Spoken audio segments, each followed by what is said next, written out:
Getting the job done right is. And passengers don't really see this. Have a late bag on your way, Bob. No problem, Jerry. I'll take care of it. It's a rare moment when they see us at all. But not a second goes by that we're not looking out for them. Today's programming on Channel 11 is made possible in part by Unicom Corporation.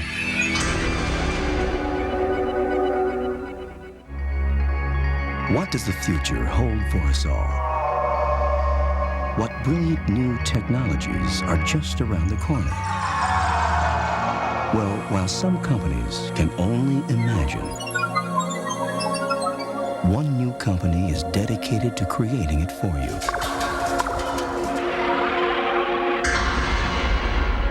Unicom. We don't predict the future. We create it. Arts programming on Channel 11 is supported by the Francis E. Feinberg Program Fund through a grant from the Joseph and Bessie Feinberg Foundation. You are watching Channel 11, WTTW, Chicago.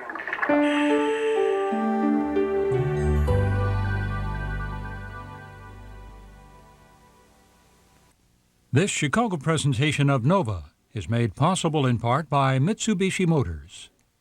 At the Russell Defensive Driving School, they teach a course called Street Survival.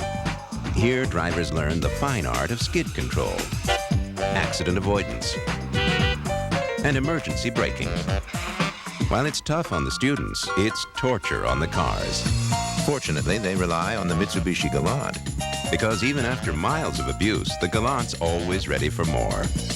The Galant, from Mitsubishi, the new thinking in automobiles. Tonight on Nova, a river rages out of control. Along its banks, people brace for catastrophe. It just became like a monster that you couldn't catch up to, and it just kept coming. It was the biggest flood fight in U.S. history, but the battle to contain the Mississippi was doomed to failure. You know how you always figure hard work and determination will take care of everything? Well, you can't beat Mother Nature sometimes. It was a real cruel lesson to learn. The drama and the dilemma of the flood.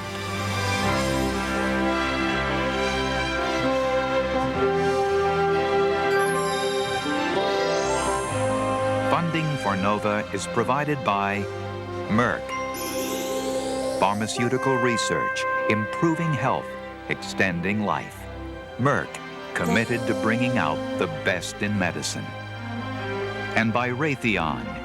Through technological innovation and air traffic control systems, Raytheon helps bring people safely together around the world. Raytheon, expect great things. Major funding for Nova is provided by the Corporation for Public Broadcasting and by annual financial support from viewers like you.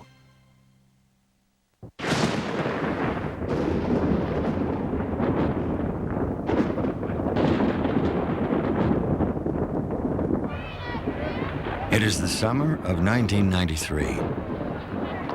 Record amounts of rainfall are drenching the upper Midwest.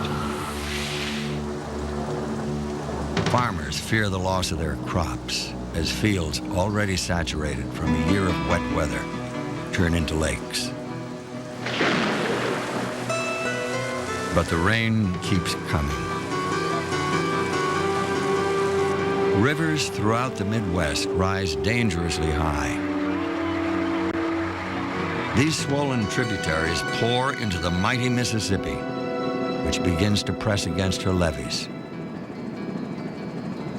Running along the river's edge, these large earthen walls prevent the river from flooding adjoining farms and towns. But by early July, the levees are beginning to weaken.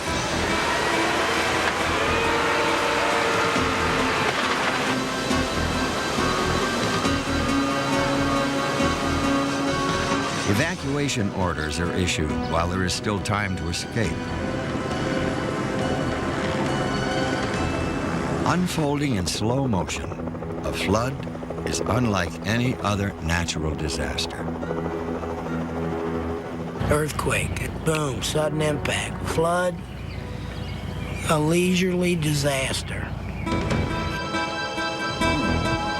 The river's caretakers, the Army Corps of Engineers, are thrust into a state of emergency.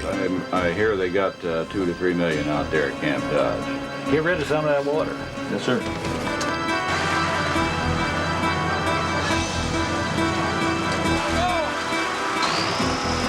By mid-July, National Guard units from around the country are sent in to help in what is becoming an all-out war against nature.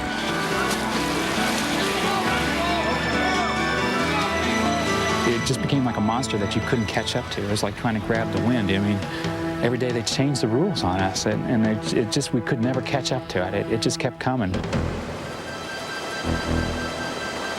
By August 1st, the river appears unstoppable.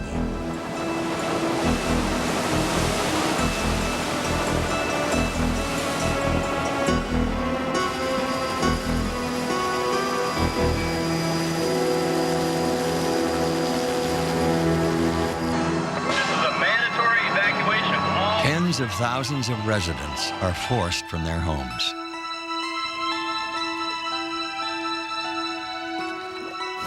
Livestock scramble for high ground, and some people narrowly escape with their lives.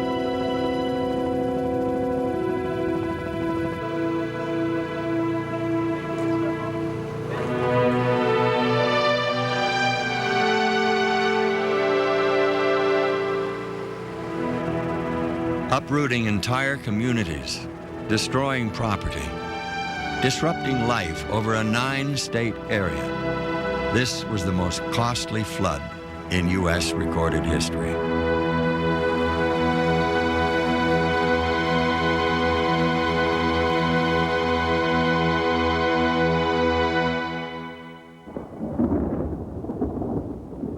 It all began when a freakish weather pattern over the Midwest produced an unusually wet summer. Meteorologist Paul Douglas. To be honest, meteorologists were baffled. We were perplexed with this situation. During a typical year, the jet stream is constantly on the move. The jet stream is a high-speed river of air, the superhighway for storms. It's always in motion.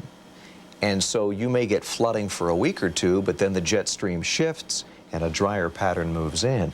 During 1993, we had a major shift in the pattern. For some strange reason, we had a giant blocking high-pressure system over the southeast, a heat pump high. And this roadblock in the atmosphere forced the jet stream to take a more or less continuous detour across the Midwest. That produced wave after wave of storms. Now, this is a three-dimensional representation of what the storms look like. Moisture flowing northward from the Gulf of Mexico, converging when it reaches cool Canadian air. Consistent storms over the Midwest, not just for a week or two, which would be typical, but for month after month after month. And this was the result. 9 states experiencing the worst flooding in history, 30 inches of rain in a 6-month period. Not only was there river flooding, there was flash flooding, where farmers' fields turned into ponds and then lakes. Literally, meteorologists referred to Iowa as the 6th Great Lake for about a 6-week stretch. There's no way the ground can absorb that volume of water. It had to run off into streams and rivers, and the result was the worst flooding our nation has ever seen. No one could have predicted the flood of 1993. Most years, the Mississippi flows peacefully within its banks, enticing millions of Americans to live and work along its shores. The Mississippi Valley is one of the most fertile in the world, providing food and jobs for millions.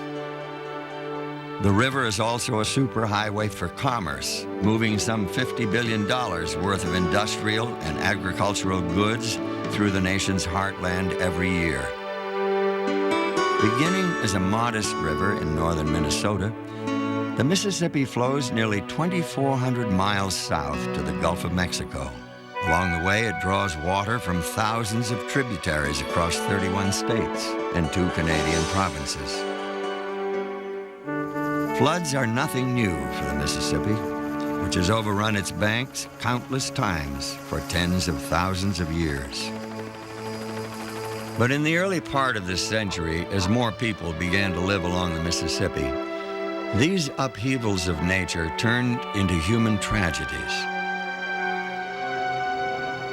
In the 1930s, on the heels of massive flooding, the federal government directed the Army Corps of Engineers to take on the task of taming the mighty Mississippi River. The engineers went to work and devised a master plan. The scale of their projects was enormous and included the construction of some of the largest civil works projects in the world. Reservoirs, dams, and thousands of miles of levees were built to control floods and to make the area safer for people to live and work. Once in place, these flood control structures projected an aura of invincibility and gave people confidence that nature was under control. Development thrived in an area that was once the exclusive domain of the river. But the Mississippi, like other rivers that flood, would not be so easily controlled. The Egyptians in the Book of the Dead warned us that thou shalt not hinder the waters of inundation. They recognized that that in order for those bottomlands to remain fertile, that the river had to regularly interact and that there had to be this regular flooding to keep those bottomlands healthy.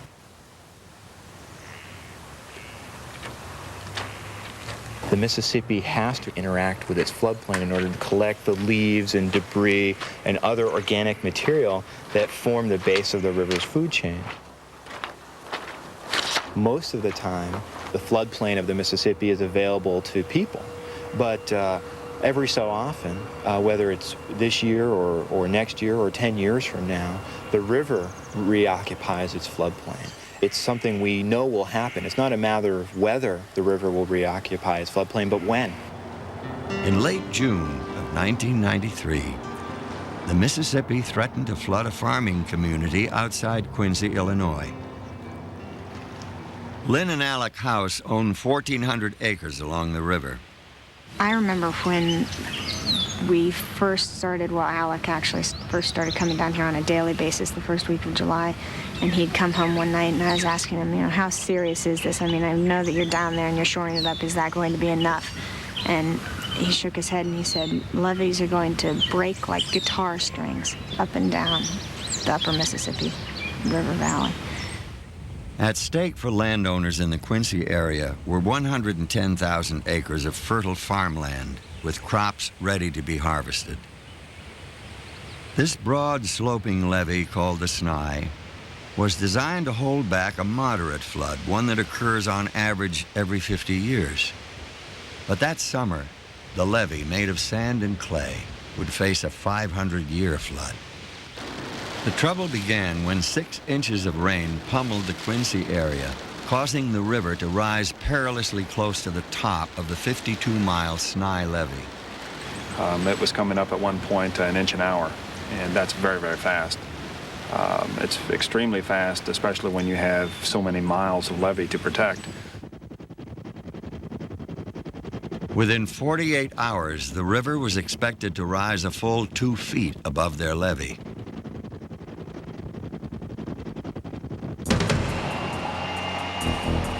The community now faced the Herculean task of raising the levee an additional 3 to 4 feet along most of its 52-mile length.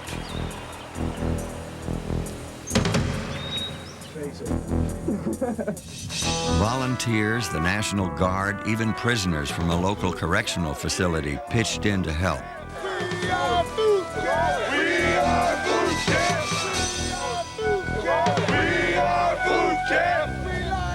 A flood fight isn't merely a battle of height, but a battle of time, since a waterlogged levee becomes vulnerable to collapse. As the river rises, it bears down on the walls with the force of hundreds of pounds per square foot. Inevitably, the water will find its way through any weak spot. At the base of the levee, the full weight of the water makes the pressure even greater. Water seeping through the ground below poses a threat to the entire structure. You feel that the levees are these immortal structures, you know, that they won't fail. And the thought of them failing was very far beyond my imagination. But every levee in the Quincy area did fail, except the Snai. Hundreds of thousands of acres were flooded, and the river continued to rise. Historically, when a levee would break, you could go home. I mean, it was the end of the flood. But in 1993, it just didn't make any difference at all. You knew the water was coming back up. And the crest seems to be in the Quincy, Hannibal area someplace. Working around the clock, the Army Corps of Engineers tracked the river's relentless rise. Two interesting hydrographs there. You want to put Quincy up, please? Quincy this morning was 30.95. What we're seeing here is effects of levee breaks.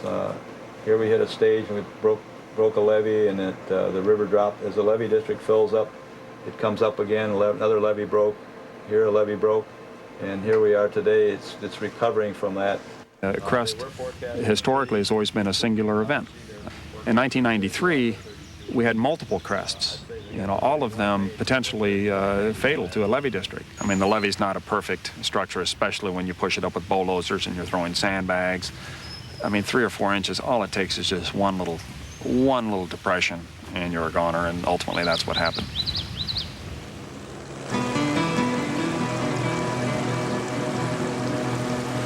On July 25th, the levee collapsed after defying the river for nearly a month.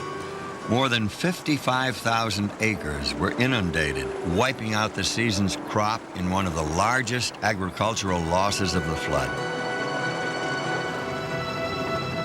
It was very depressing because the Snai had held out the longest of any of them, and if we had made it one more week, I think we would have been out of the hot water. A friend of mine called and I said, "Do you know where it broke?" And he said, "Yes, it broke at the barn."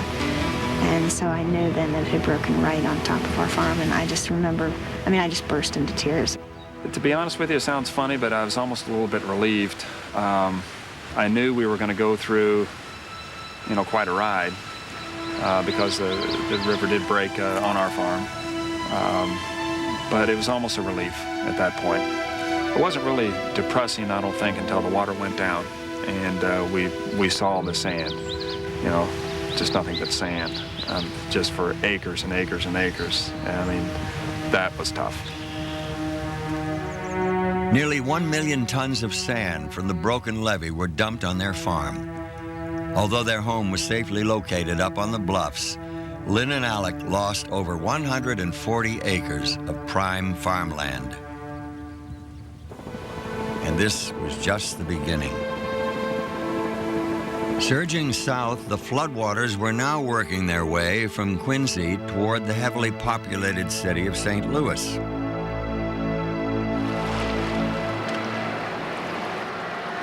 Here, most of the city's residents felt they had little to fear. This large urban area had armed itself with the best protection money could buy. A flood wall designed for a massive flood, one that the law of averages predicted would occur only once in 500 years. But on the night of July 22nd, the city's fortress of protection began to crumble. A leak had developed on the flood wall's northern end.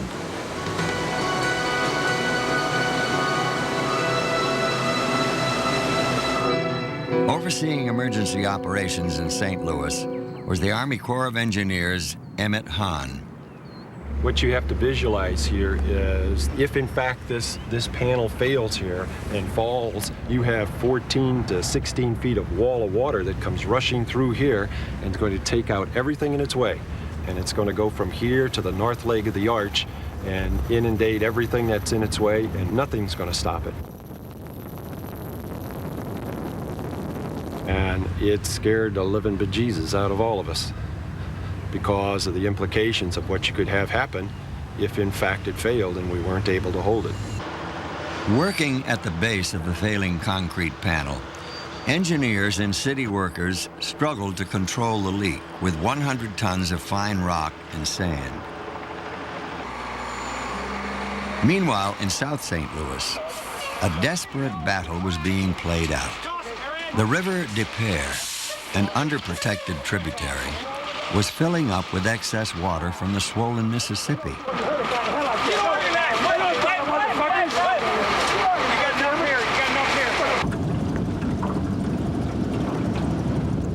Days earlier, several city blocks disappeared beneath the river. But now, the floodwaters were creeping toward an area where 51 propane tanks sat, each holding 30,000 gallons of the highly volatile liquid. So on the day that the river rose to just unbelievable heights, the first tank started to raise, the water started to raise the tank and broke the cable. And the inspector at the site said it sounded like a rifle shot, and pretty soon it just kept repeating itself over and over again until all of the tanks had broken all of their cables. And that's when everybody got concerned. A few of the tanks were leaking, creating the horrifying possibility that a spark could set off a fireball 1 mile wide over South St. Louis. But we were sitting on a bomb that could go off at any time, because I knew what the product was, I knew what the potential danger was. And usually with propane, it always ended in a disaster. So their hope was to dissipate the leaking propane with water, since it tends to hang like a fog in air. The worst danger about it is that it's heavier than air. Unlike natural gas, propane would lay along the ground and just creep along the ground in a cloud until it reached a source of ignition, at which time it would explode. 250 miles away, by a freak coincidence, a propane explosion rocked Kansas City. It showed what just a few hundred gallons of liquid propane could do compared to the 1.5 million in St. Louis. And still, no relief from the flood was in sight. We went from the river where we had the river boats break loose. We had part of the flood wall was failing. The river was going to an unprecedented record high of 49 feet for sure. We knew that. We had the propane incidents. The Corps of Engineers was telling us we're not sure how much higher the river is going to go. All of our levees and our makeshift sandbag levees were failing all at one time. And then all of a sudden, it was just like God decided we had enough.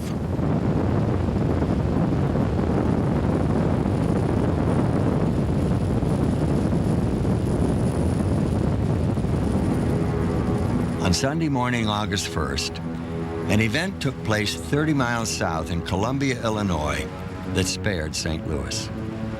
As the river broke through the Columbia levee, it immediately relieved pressure on the propane tanks.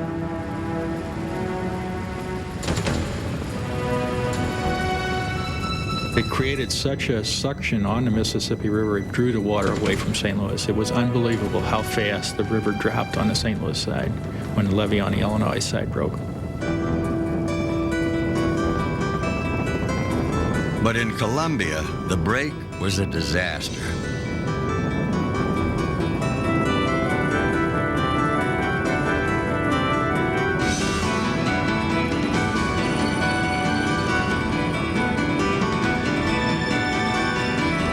Generations were born and raised in this house. In less than an hour, Virgil Gummersheimer and his wife lost everything. Yeah, we just seen that we were going to lose it, so then we left, and then I went about a mile north and stood on the levee and watched things wash away. It was really, it was so spectacular, I didn't realize it was my stuff that was washing away. From St. Louis, the Mississippi had shifted its assault downstream to Columbia, Illinois, threatening other river towns further south in a domino effect. The tiny village of Valmeyer became the river's next casualty.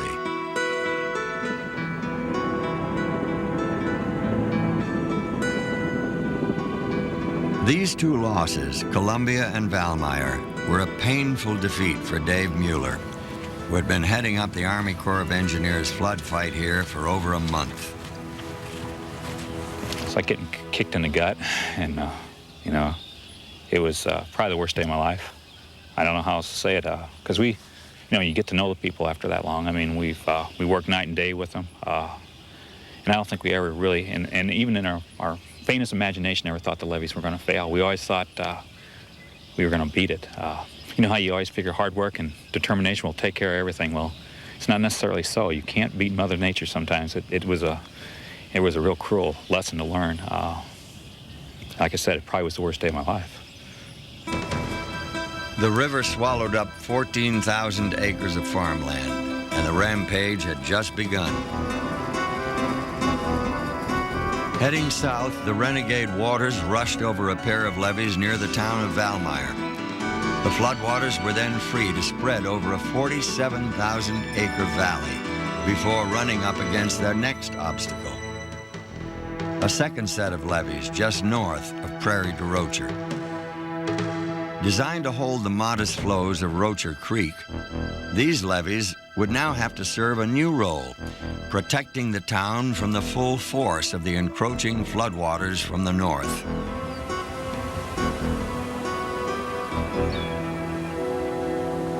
People living in this unprotected valley were helpless.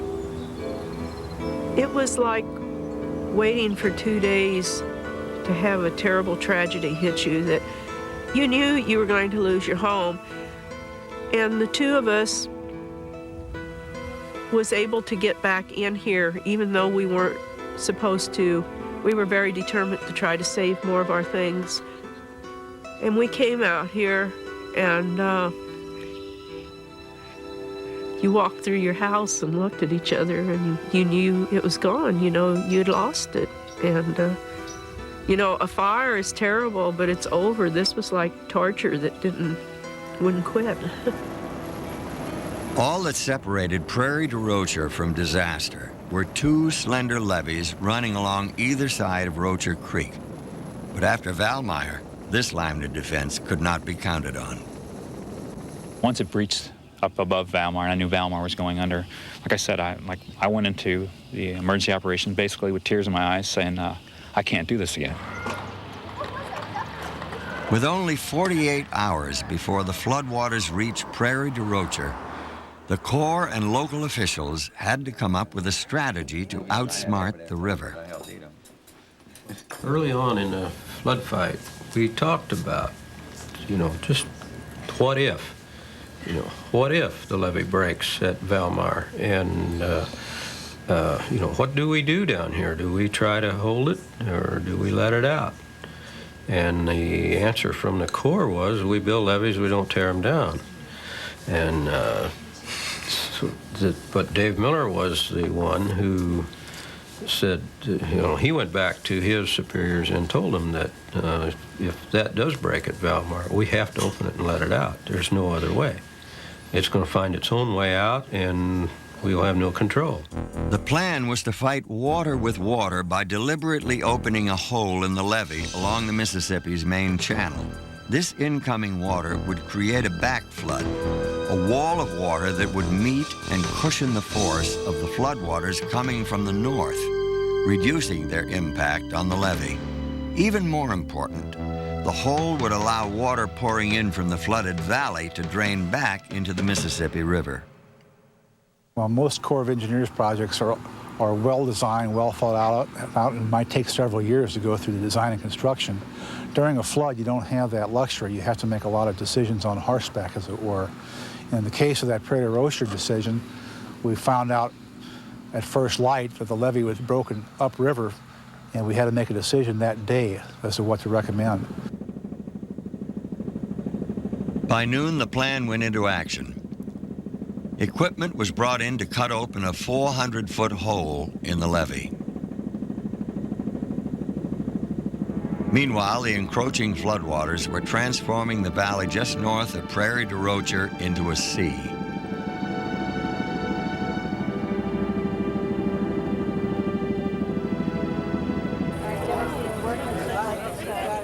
Hundreds of people flocked to Prairie du Rocher to shore up its defenses. A patchwork of sandbags, clay, and rock, the levee hardly seemed up to the task.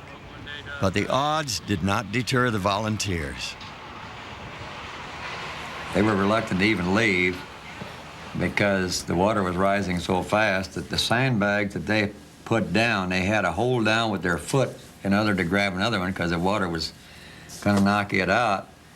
And they were just terribly tired. I mean, they were exhausted, and yet I told them to go home. I mean, what's the use? They turned right around, went right back. To make matters worse, the hole being cut in the levee was too small to drain water into the Mississippi fast enough.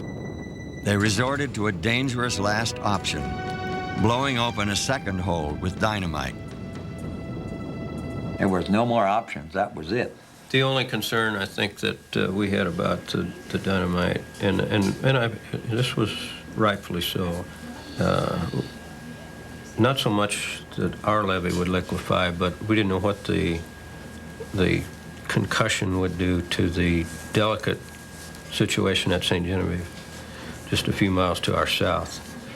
They were fighting a battle under, tremendous odds. They had rock levees around the town, just reinforced with sandbags, 20 feet high, and you just don't hold the Mississippi River with 20-foot rock levees. St. Genevieve's makeshift levees were protecting some of the earliest French colonial architecture in the nation. Although their neighbors' homes were at stake and a prized piece of American history, Prairie du Rocher was desperate. I really didn't expect it to survive the night, and I was worn out, and it looked to me like it was hopeless. And I finally went home, and I told my wife, it'll all be full of water in the morning. I think it's going to go. That was the first time, I think, that I had thought that it was going to be inevitable. Well, then I heard blast about whenever the first blast went off. Nobody's had any experience blowing up levees, let's put it that way. So they were, they kind of had to learn as they went, too. And but the second one did the job. Then I got up at daylight, and I flew the levee again, and I broke ground. We still had a levee that was holding. Prairie du Rocher's levee remained intact, as did St. Genevieve's, just 5 miles away. The townspeople of Prairie du Rocher could hardly grasp their good fortune. I think we've been visited with a miracle. I got no other explanation. Lots of hard work, but in the end, it was unbelievable. You had to be here to witness it, and the feeling is marvelous. Keeping Prairie du Rocher safe was a precious victory for everyone involved. And I guess it did work. At least we saved Prairie du Rocher, which was our main goal. Like I said, it was our only win, so we had to have something. There were few victories in the long summer of 1993. At the peak of the flood, an area the size of Indiana had been inundated. Although most federally constructed levees stood up well, the majority of privately built levees succumbed. Overall, the Army Corps of Engineers viewed the 1993 flood as an engineering success. It's not surprising that most of those levees were overtopped and filled up because they simply weren't designed for that kind of flood. All of the levees that were designed for a flood like 1993 did their job just as we expected them to do and prevented literally billions of dollars in flood damages. The big urban levees around St. Louis, further downriver at Cape Girardeau, upriver at Hannibal, all of these structures were designed for floods greater than the 1993 flood, and they did the job they were supposed to do. But it was the less populated areas, unable to afford such costly protection, that suffered the greatest losses. Valmeyer was one of those communities. After being overcome by the flood, it lay underwater for nearly 2 months.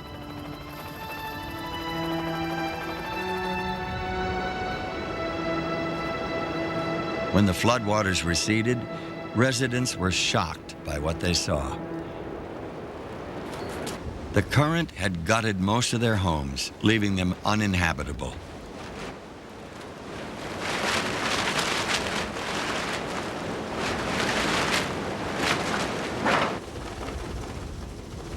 Due to all of the current and mud that came along with the water at the time of the flooding, we had 90% of our homes in town that were considered by FEMA standards substantially damaged. So we knew that because that many buildings were in that category, we would have to come up with a different solution for the people here. Like other Valmeyer residents, Glenn and Mary Rolfing had to make a tough decision: stay and rebuild or move to higher ground. I don't want to stay. No. I'm afraid that what is going to come again and higher this time. So we decide I don't want to live there anymore. Well, I was born in Valmeyer and raised in Valmeyer and lived there all my life, and I just wanted to stay, you know. That's about all I can say. Like I say, I loved the home down there. It was right on the lake and kind of wildlife back there. Ducks and fish, frogs, birds. They had everything just about the way I wanted it.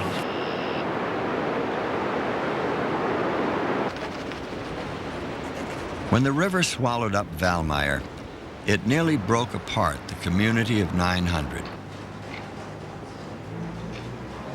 Had we allowed people to go their own directions at the time of the flood, because of the damage to their property, it would have meant the end of the community. And I, along with many of the other community leaders at that time, were not ready to see Valmeyer die. To keep Valmeyer alive, the mayor needed to find a safe haven. Fortunately, he did not need to look far. A 500-acre site became available on this bluff 300 feet above the Mississippi and just a mile and a half away from Old Valmeyer. To support the relocation, the mayor had to negotiate his way through a maze of 22 state and federal agencies. His ultimate success demonstrated how far the federal government was willing to go to remove people from the banks of the Mississippi.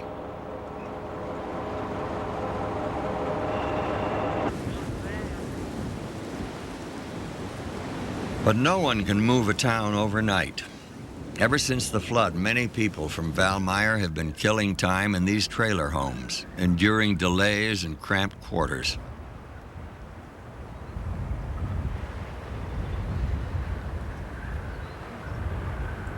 It just seemed like, especially when you get to be my age, I'm ready to retire.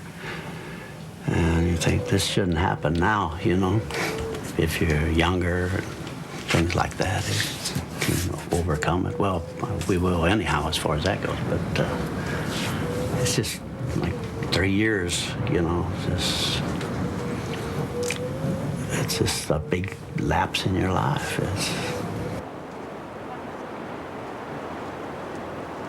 With their new home on the bluff nearing completion, the Rolfings and many others are thankful their nightmare is coming to an end. The flood of 93 really changed the way people think about rivers like the Mississippi. There's a cost that people endure when they live in the floodplain that's much greater than the cost of a lost crop or a lost home. It's the cost of living in fear of a river. It's the cost of being dislocated for 2 months. It's the cost of seeing your wedding album or your other family heirlooms being lost and swept into the Gulf of Mexico.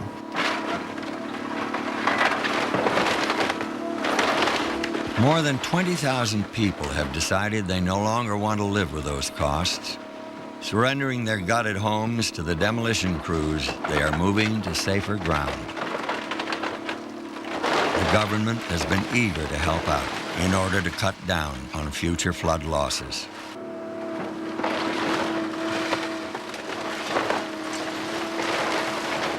Nowhere is this more needed than in St. Charles County, precariously located at the confluence of the nation's 2 largest rivers, the Missouri and the Mississippi. The county is notorious for filing the 3rd highest number of repeat flood insurance claims in the country. By living here, people like Drew and Lori Richmond take a gamble every time the river rises. The Richmonds were devastated by the flood of 1993, but they're reluctant to move away. It's peaceful, real tranquil out here. I mean, I could sit here at my picnic table over there. We'll listen to the squirrel's fingernails go up and down the bark of the pecan tree. Just don't want to give it up. That's it in a nutshell. Got 11 acres back over there that were sort of a boat club / proud to be here property owners club, you know, and I want my kids to play over there like I played. I want them to swim right here. But every time they get flooded, they can claim flood insurance payments, and in some cases, disaster aid payments, both subsidized by the federal government. This costly cycle is what county officials like Miriam Anderson are trying to break, especially since federal disaster dollars are drying up. In the late 1980s and early 1990s, you just had a whole series of different disasters. You had earthquakes, you had fires, you had hurricanes. You basically had something that looked like it was going to be the second coming in general. And every single time, the federal government, through the Federal Emergency Management Agency, would walk in and start handing out money. And with federal budgets being the way they are, there just isn't the money to spend anymore. And so the federal government just finally said, we've got to look at some other alternatives. We just can't keep spending money like this.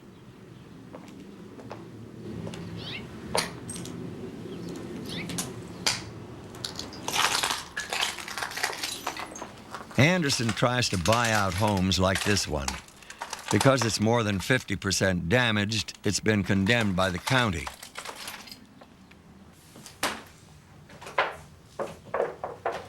What we are doing, though, is we're forcing people to look at other options, and so that they're not caught in the cycle of repetitively being flooded out, being damaged, having their personal lives just devastated, and then coming back, and in a few years having it happen again. For those determined to stay, there is an option, though not a cheap one. Okay, we ready? Go. For the past 16 years, Jerry Levere has been raising homes along the banks of the Mississippi.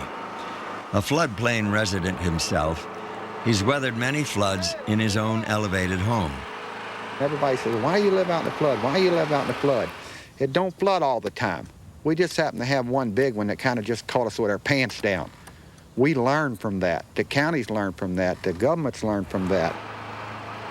Height is the only sure way to beat a rising river. So St. Charles County could turn into a community of treetop homes. Over the years, Levere has elevated 120 homes, refining his flood-proofing skills along the way. Okay, here's another one of our houses. This is a typical 28 by 64 modular home, and what we done, we made it flood-proof, and we got it up above the flood, and we put a little clash to it and decorated it up, and we put a nice deck with a tree that grows through it. And there's several other things you have to remember during the flood, the force of the water. So what we have to do is make sure the water's equal pressure when the water's coming up. So what we did, we come up with, instead of putting a solid wall, we put a breakaway wall. And what the breakaway wall consists of, and the current from the river being right here on the river, they have a lot more current than the normal people does. So what they can do before the flood, they can come in here and they can raise this whole wall up and hinge this up, and the water can flow through here real evenly, and there's no bunch of pressure on it. And if it gets extremely heavy, we use a single pane glass that will break away. Another thing that we really like, and that's kind of like a superstructure that we designed, we put independent floating foundations. These beams look like they're just sitting on the floor, but what they do, they go down in the ground, and we have a 36-inch auger that bores the holes, and we put them deep to how high the house is. They're 36, 48, 52 inches deep. And then what we do is we pour the concrete, and then we go on up here, and you can see the beam that holds the house up, and it's welded to the trailer house itself. And if it was a regular house, it'd be metal tab bolted to the floor joist. And then we put the turnbuckles and cables. So we got a superstructure, so what we do, if we have a house or a tree or a gas tank floating down the river and bouncing off this thing, it's not going to take our house. It might take our walls, which are interior non-bearing walls, but it's not going to take the superstructure. that we got, so this thing will withstand one of the big floods. Low-lying St. Charles County can expect at least minor floods every 2.5 to 3 years. But every community along the Mississippi is vulnerable. Is there anything we can do to prevent these floods? Is there anything we are doing to make them worse? In 1937, this classic government film sounded an alarm. It warned that clear-cutting and agriculture were contributing to erosion, which caused rainfall to drain more rapidly off the land. For the water comes downhill, spring and fall, down from the cut-over mountains, down from the plowed-off slopes, carrying every drop of water that flows down 2/3 the continent. 1903, 1907, 1913. It suggested that such heavy use of the land may have contributed to a string of floods in the early part of the century. This idea is now being studied with modern methods. Geographer Jim Knox, working in the uplands of southwestern Wisconsin, is searching for evidence that will show whether agriculture has had a measurable impact on small to moderate floods. Knox takes a core sample from unfarmed land and compares it to soil from an agricultural core to see how they differ. The agricultural field shows the effects of 165 to 170 or so years of cultivation. And this cultivation, of course, has exposed that soil to the elements. And this has stripped off, at this site here, about a foot of sediment. Whereas we had a very porous, high permeability kind of soil at the surface before, we now have at the surface then a rather impermeable soil, and this means that we're going to generate an awful lot of surface runoff, which contributes to flooding in the valleys downstream and contributes to further soil erosion and the movement of sediment into the Mississippi River system. According to Knox, the loss of topsoil as a result of farming is causing floods to increase in frequency and magnitude. There's quite a bit of evidence that even the moderate magnitude floods have been increased, and the magnitude of increase for a relatively small rainstorm of about 2.5 inches would be to increase the flood magnitude as much as 5 to 6-fold during the worst period of agricultural land use in the early part of this century. Today it's somewhat better, but it's still probably on the order of 3 times what it was under natural conditions.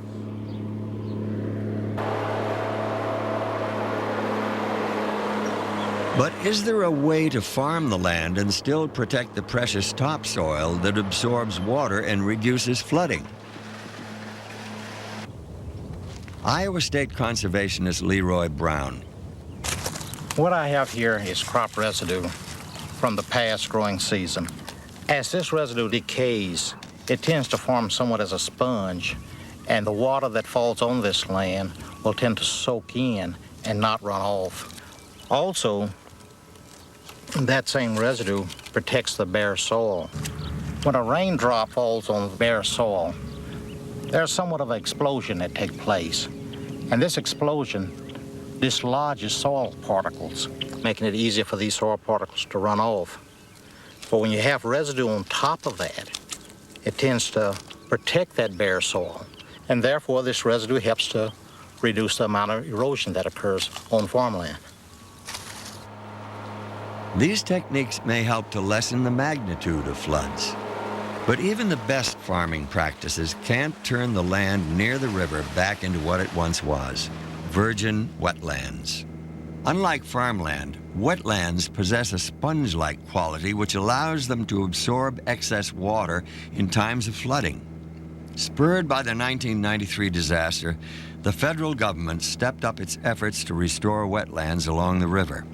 Louisa County, Iowa became a focal point of this program since this agricultural area has flooded 14 times in the past 60 years. For Sisters Martha Hawk and Mary Boyson, the persistent upheaval of floods has punctuated their family life. I'm not sure he ever said this, but it might have been Mom that said, you know, that they just got used to it and they knew that they were going to lose a crop occasionally, like maybe once out of every 5 years. Loiza County's history of levee failures placed a constant financial and emotional strain on Martha and Mary's father, whose struggle with the river was not something they had wanted to inherit. So after the '93 flooding, when conservation groups and the federal government offered to buy out landowners in the flood-prone sections of Loiza County, the sisters were tempted.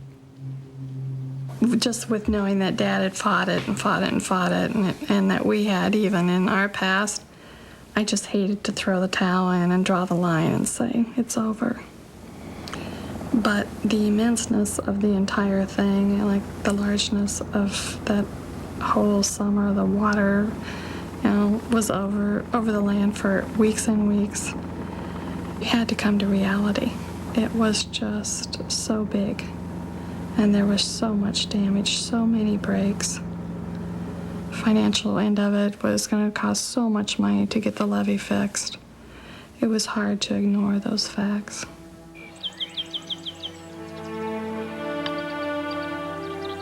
The buyout program offered the sisters a truce with the river, but it was still hard to accept. Yeah, Mom, during the buyout times, throughout the meetings, I think one day I said to her, I just don't know about this. This is just, you know, against everything that I ever thought of that would be happening.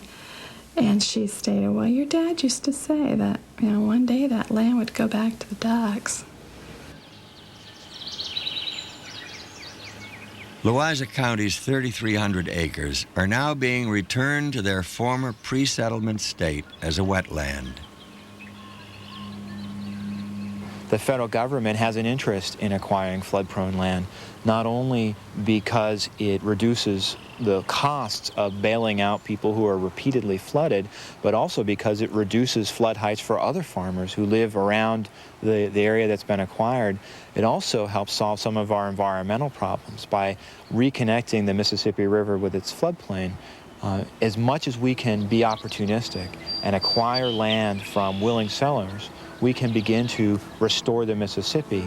We don't need to reclaim all of the floodplain or even most of the floodplain of the Mississippi River in order to have a biologically healthy river. The people of Loiza County reluctantly decided they could no longer face the threat of another flood like 1993. 1, Oh, you got your fingernails? 2, Oh my gosh. 3. You played beauty shop. But others, like Lynn and Alec House, continue to live with the risks.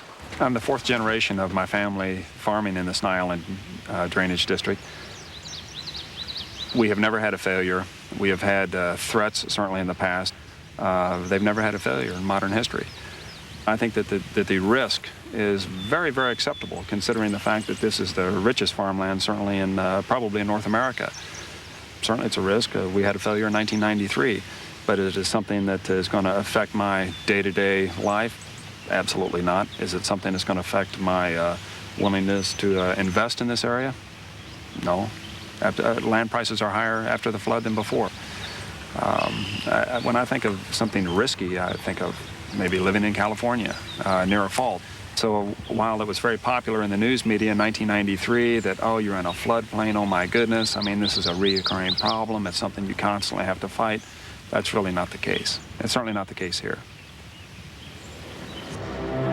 Although hydrologists classified this flood as a rare 100 to 500 year event, it is entirely possible that a flood of this magnitude could occur again in our lifetime. A 100-year flood has a 1 in 100 chance of occurring. Well, what that means is you've got a 1% chance in any given year that a flood like that could occur. So in 1993, our number came up, but we had that happen. But what that means is that we've got the same percentage, 1% happened in 1994, 1995, 1996, and so forth. Since 1993, about 20% of the flood's victims have retreated from the Mississippi, no longer willing to gamble with the river.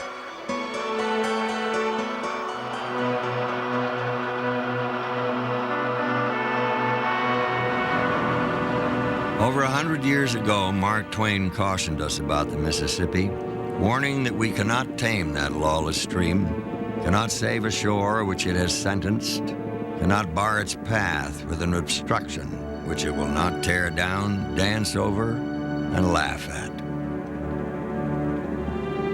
But the lure of the Mississippi is great. In the devastating wake of the 1993 flood, most river dwellers have chosen to stay, despite the certainty that someday the river will return.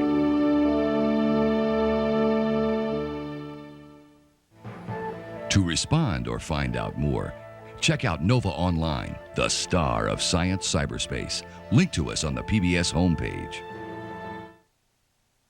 Educators and home viewers can purchase this and many other NOVA programs for $19.95 plus shipping and handling.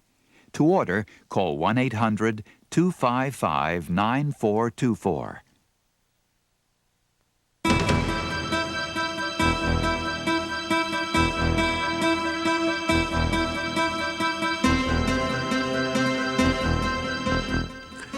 Next week, Nova profiles the man whose best-selling child care guide revolutionized the way Americans raise their children. Be with us for Dr. Spock, the Baby Doc, next Tuesday at 8. Before its collapse in 1992, Pharmor Incorporated, a chain of discount drugstores, was one of the hottest companies around, anointed by banks and investors as the next Walmart. But for 5 years, the company never turned a profit. And now its flamboyant co-founder and president awaits trial to decide if he was responsible for one of the largest corporate frauds in U.S. history. Stay with us now as Frontline shows how to steal $500 million.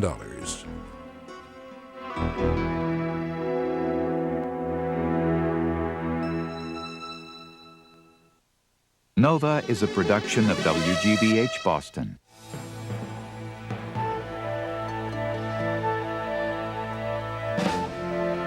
Funding for NOVA is provided by Raytheon.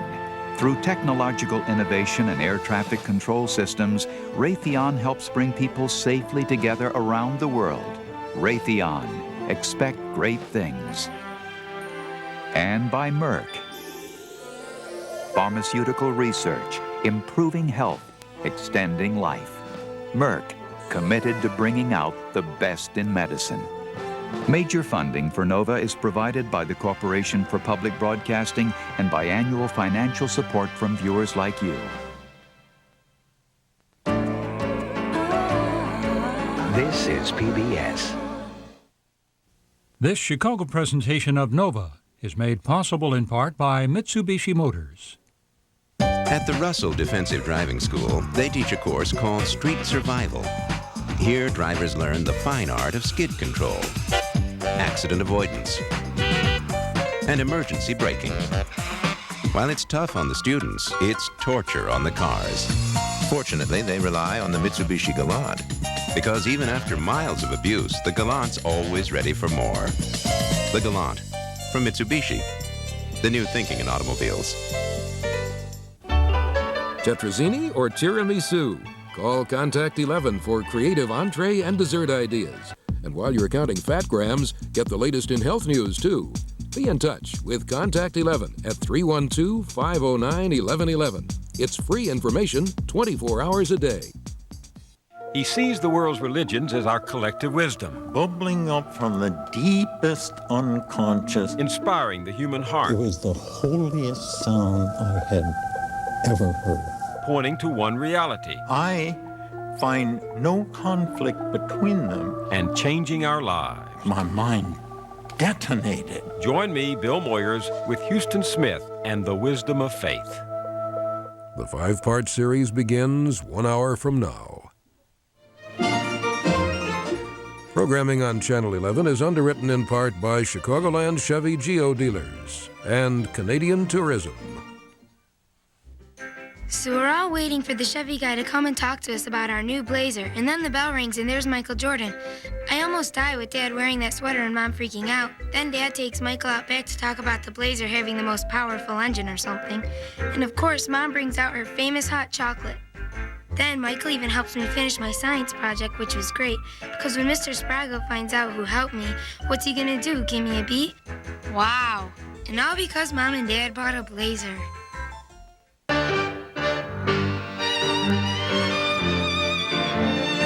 Let your spirit loose in the city.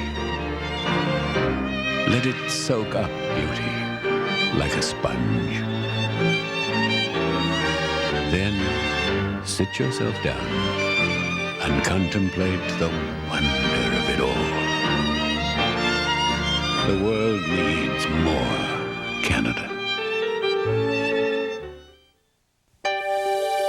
On the 11 Watch, even though he's already locked up the Republican nomination, Bob Dole is looking forward to more primary victories tonight in California, Washington State, and Nevada. From Brookfield, you're watching Channel 11.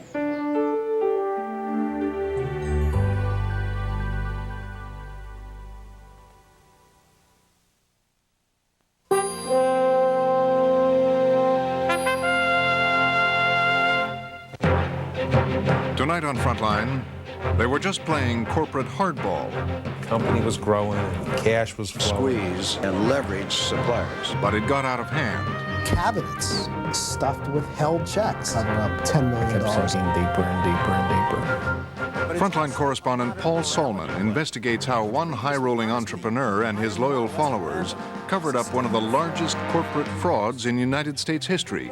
Fool the auditors. Cook the books. Tonight on Frontline, how to steal $500 million.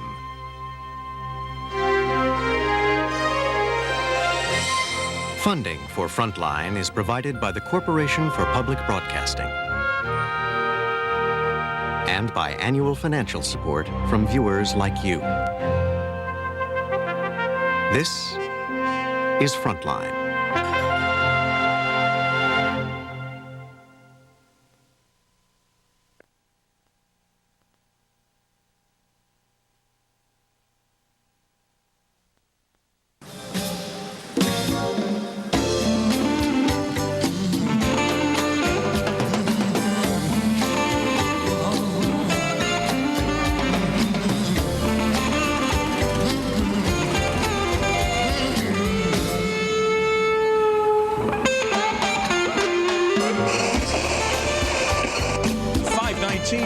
With Great Talk Radio, 57 WKBN, Youngstown, Ohio.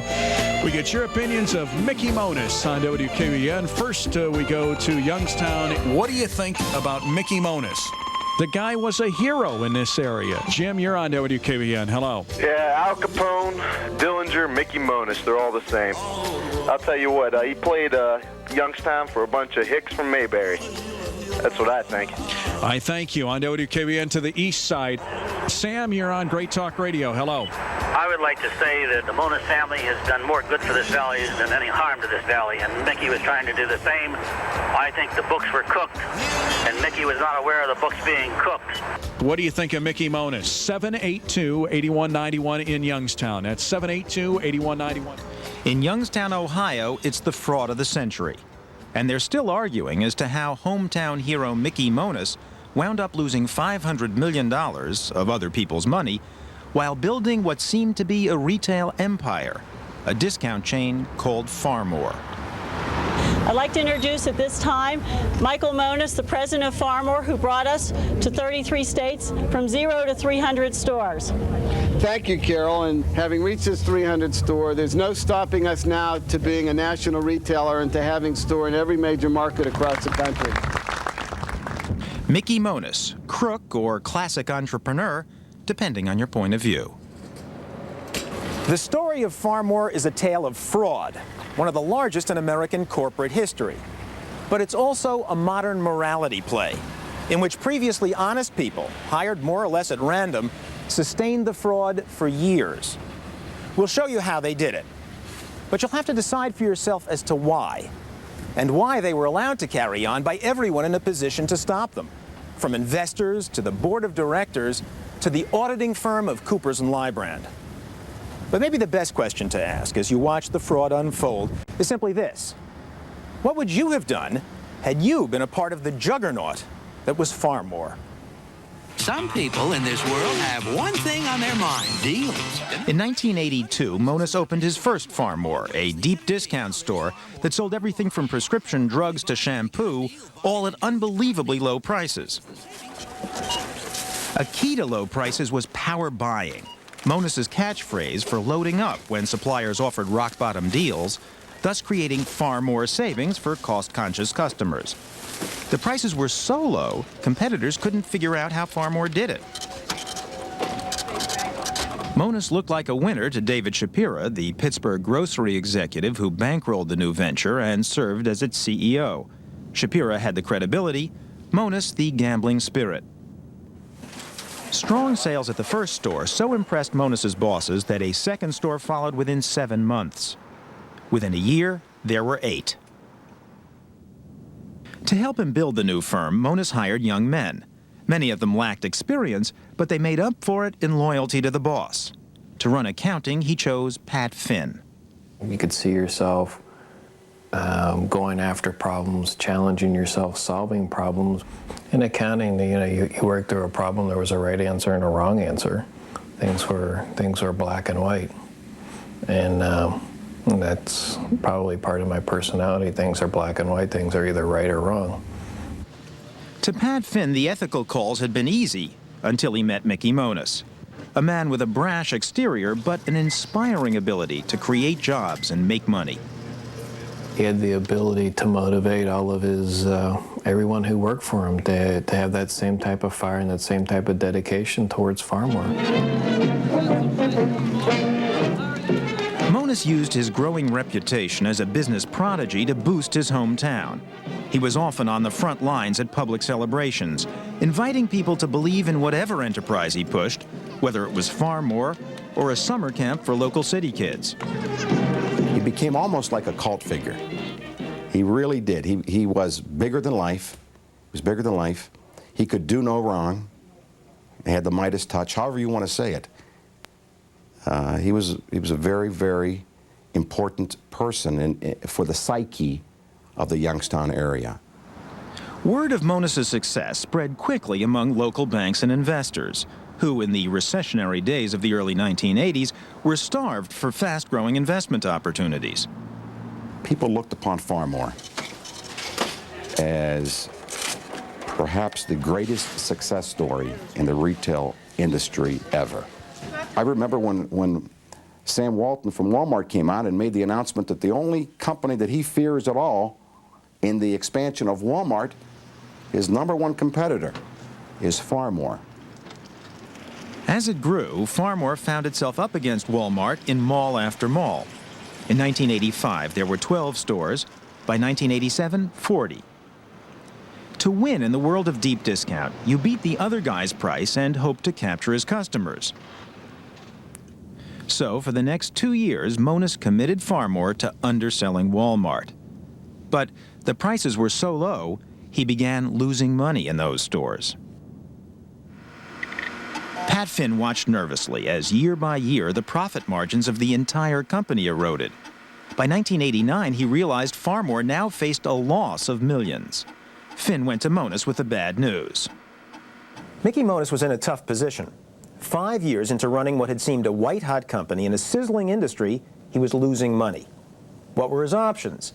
He could announce the losses and risk losing his credibility, his credit, and quite possibly his company, or he could buy a little time by parking the losses temporarily and put more effort into improving efficiency, getting lower prices from suppliers, something that would enable him to turn a profit once again. Monas chose to buy time, according to his chief financial officer. Pat Finn states that when he brought the disappointing results to his boss, Monas simply crossed them out with a pen and wrote in higher numbers showing a profit. Now, this was illegal, but the report was mainly an internal document. Pharmor was lying primarily to its owners.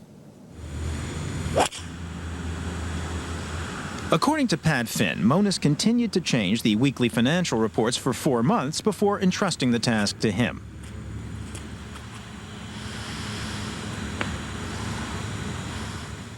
Monas refused to talk to us about this or any other issue, but Pat Finn gave us his account.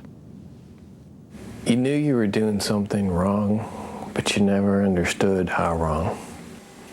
I think he helped me believe that, you know, starting it for him, I was being a team ball player. Give him time and he'll fix the problem. The true numbers were kept in a separate set of books called the subledger, and Pharmor's accounting manager, John Anderson, was brought into the plot to keep track of the temporarily altered figures. It was really a report that Pat Finn wanted to keep track of so he can see where everything was at and what, I guess, problems he needed to cover. Finn had hired Anderson directly out of Youngstown State University, where this kind of accounting presumably was not part of the curriculum. Pat Finn always had an aggressive approach to accounting, and call it aggressive or call it creative, that's the way it was done ever since I remember. Now, losses can be parked for a while, but eventually they need to be covered with something tangible. By Finn's account, Monas set out to cover the shortfall by putting the arm on Pharmor's vendors.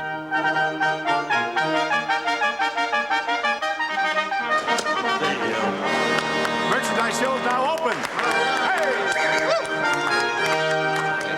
That's wonderful. Strawberry kiwi, let me try that. And you're beautiful. Thank you kindly.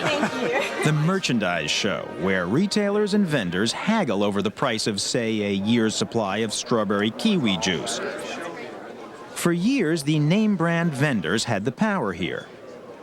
But the success of huge deep discount chains like Walmart and now Pharmor had gradually tilted the balance. The chains were now big enough to muscle the suppliers. They were certainly in a position to squeeze and leverage suppliers, no doubt about it. Everyone is under pressure to make sales. Here's a company that looked like it was going to be another Walmart. Monas's inspiration was to squeeze upfront payments from vendors in return for not selling their competitors' products. He'd use these exclusivity fees to cover his losses. They may have said to one company, we'll keep your line if you'll give us $500,000 or $1 million fee. And if they said no, they would go to the other company and give them the business. They'd give them the business all right. Coca-Cola, for instance, paid Pharmor $10 million to keep Pepsi out of Pharmor for just 5 years. Vendors let themselves be strong-armed by a retail newcomer without ever wondering, it seems, if the Pharmor phenomenon was for real. Meanwhile, Pharmor's accountants used the millions in exclusivity fees to help offset the losses they were hiding, which had now reached $18 million. But the fees were not enough. Pharmor wasn't Mickey Monas's only interest.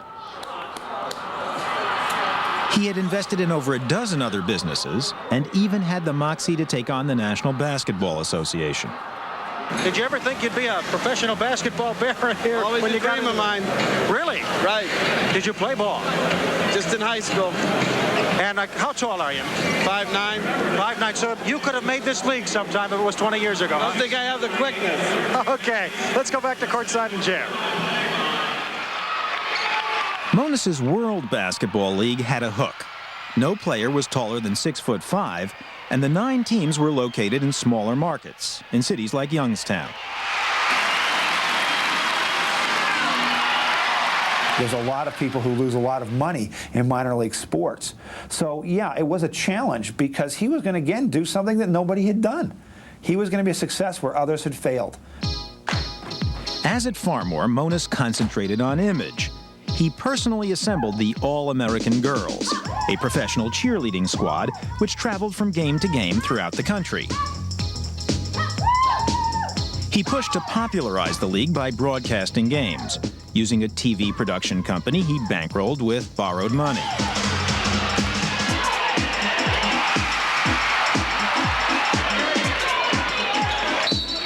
But how could Monas, whose Pharmor was hemorrhaging money, think he could make a pro sports league fly?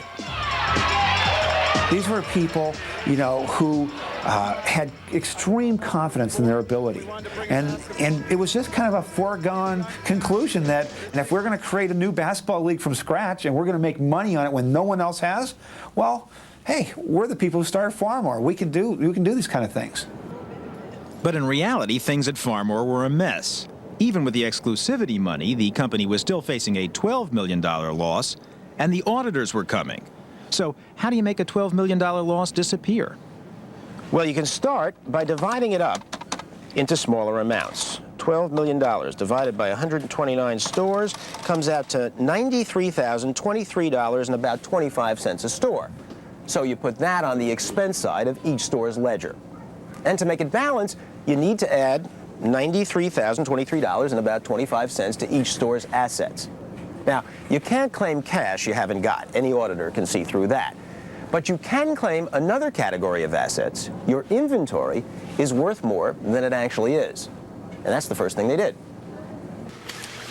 So Pharmor claimed every six-pack of Coke in the store was worth, say, $2.30, when in reality it may have sold for $1.98. Multiply that difference by thousands of six-packs of Coke in 129 stores, and you're on your way to a $12 million cover-up. It's a whole new world facing today's chief executive. Competition is fierce. But how could Pharmor's respected auditors, Coopers and Lybrand, who sell themselves on their know-how, be so easily fooled? Especially since a good auditor checks the inventory while it's physically counted. Now, you can't check all the inventory in every store. Moreover, Coopers, having won the Pharmor account with a very low bid, wanted to limit its costs. So Coopers checked only 4 stores out of 129. And get this, Pharmor found out from Coopers which locations would be checked months in advance. So when Coopers arrived to examine the stores, it's not too surprising that everything appeared to be in order. We went to Coopers and Lybrand to ask them why they were unable to uncover the fraud. An accountant is a watchdog, but not a bloodhound. An accountant cannot be expected to search out and find every piece of fraud. There's really a big difference between being a bloodhound and a watchdog, and I think that's an important distinction. But perhaps a fair question is not whether Coopers was hired as a bloodhound, but whether the watchdog was asleep. With only a tiny sample to go by, Coopers accepted Pharmor's inflated inventory figures year after year, even though Finn couldn't back them up with documents. In the end, the auditors not only bought Pharmor's numbers, but declared that the company had actually earned a record profit in 1989.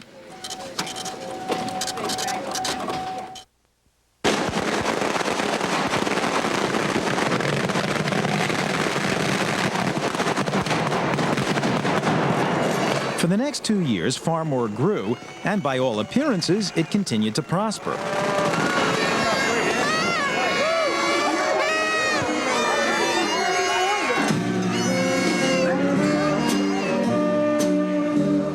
To the folks back home, Mickey Monas had become a legend who breathed new life into their old town. He just produced jobs for everybody. You know, and not just the jobs around Youngstown, but around the country, because every time they opened a store, they hired more people. Kim's Cafe was where Pharmor executives came to celebrate their victories. Monas, the local boy made good, would occasionally stop by to serve as celebrity bartender. All the girls from upstairs requested, I forget the title of the song, but it went, Mickey, Mickey, you're so fine, you blow our mind. And they'd be singing it over there, and then they'd be all pointing over this way at the bar. And then it got the whole dining room singing the song. Despite monumental losses, Monas played on, as if nothing were wrong. He'd apparently convinced himself that Pharmor was destined for glory, and with salary and bonus of $500,000, he lived accordingly.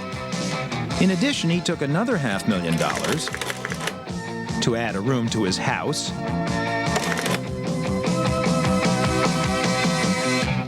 to pay off a rather generous Visa balance, to pick up an engagement ring for his new fiancée.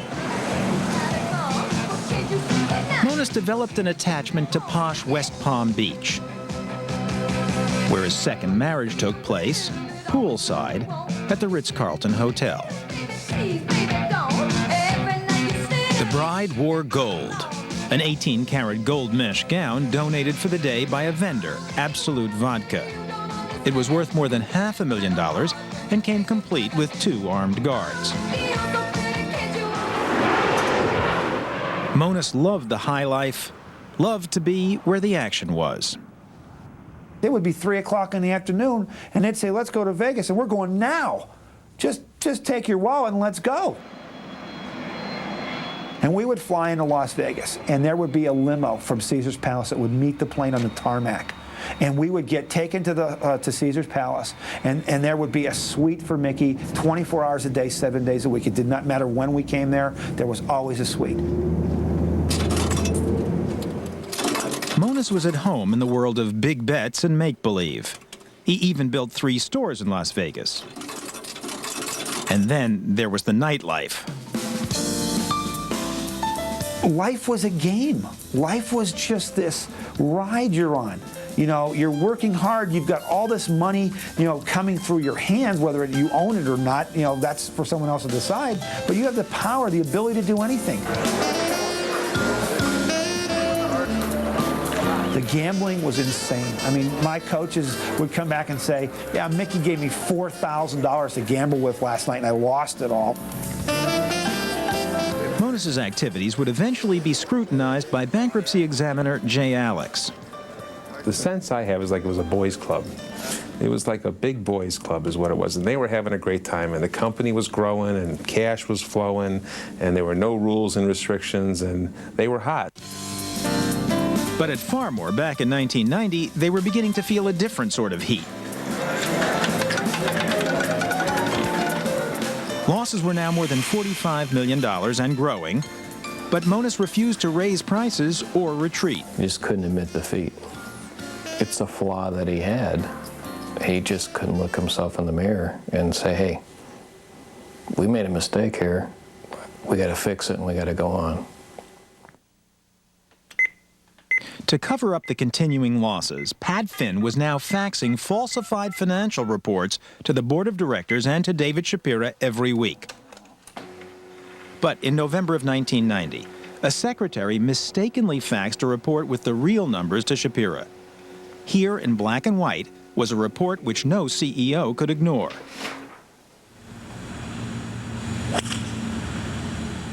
While Shapira was ultimately responsible for Pharmor, he'd long ago left day-to-day operations to Mickey Monas.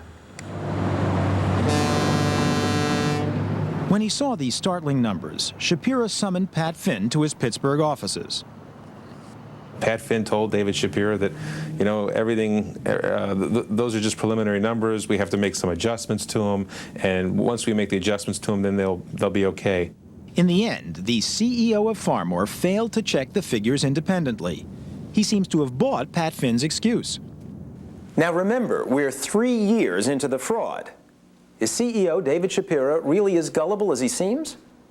Well, a cynic might say that considering Shapira's huge personal stake as a major shareholder in Pharmor, he believed Finn because he wanted to. After all, he'd put his money on Mickey Monas, just like Pat Finn, the people of Youngstown, the banks, vendors, and investors. But what none of them knew was just how bad a bet they'd made. The deficits continued to grow, and knowledge of the fraud was now about to extend to another member of the company. Stan Cherylstein joined Pharmor in 1990. He quickly rose to the position of controller, a job that placed him in charge of all cash disbursements. Well, I learned about the fraud almost 2 years after my joining the company. That's when John Anderson took me into his office and closed the door and told me that, well, you're the controller for Pharmor now, and you should be aware of this situation. And he pulled out a subledger schedule and told me basically that the financial statements at the end of June 1991 were misstated by approximately $150 million. If anybody was likely to blow the whistle, it would seem to have been the newcomer, Stan Cherylstein. But he didn't. He, too, was persuaded to toe the line. I felt that through exclusivity money, through perhaps raising the prices, I felt that there were some options at that point that Pat and Mickey had available to them to correct the situation.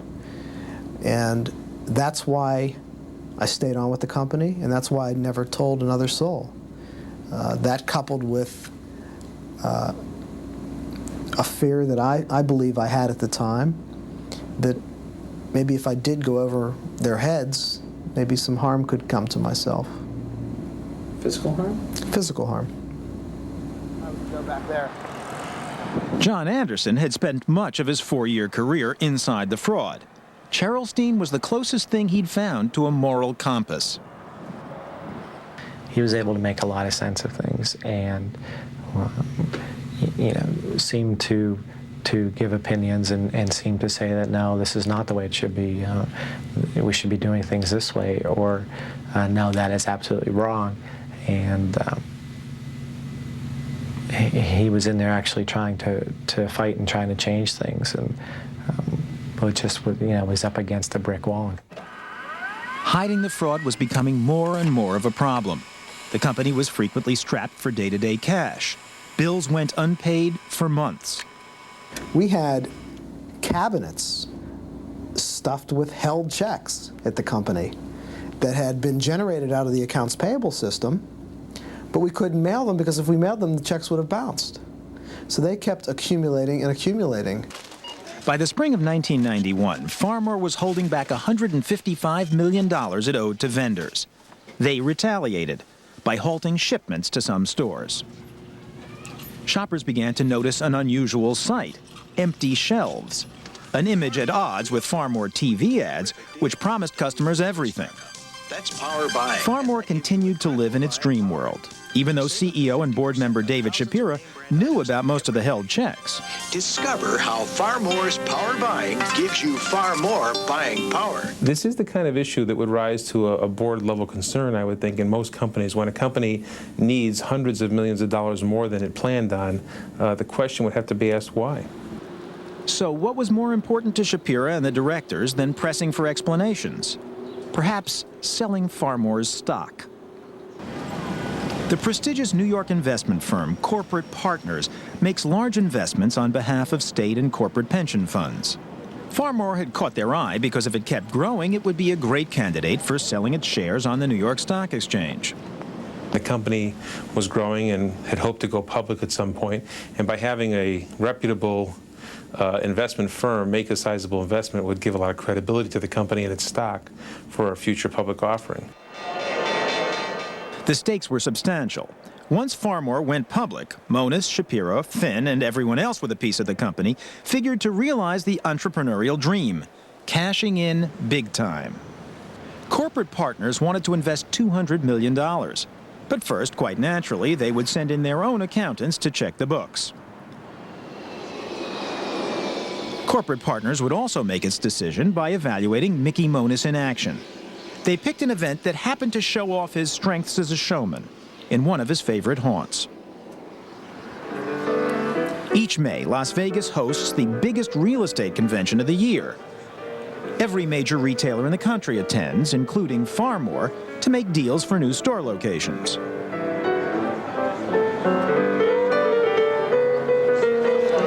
Hi, how are you? Tom Hudson. Nice meeting you. Realtors were intent on impressing Pharmor. Monis was intent on impressing Corporate Partners.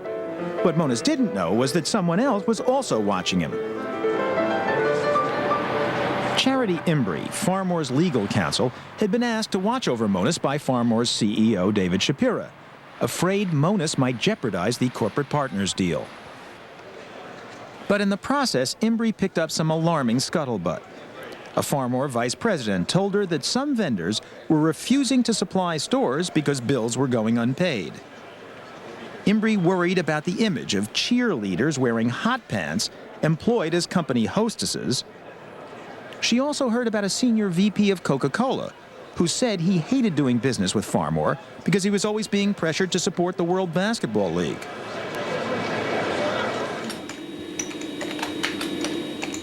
Embry documented her concerns in a confidential memo to David Shapira, covering everything from disgruntled vendors to cash flow problems.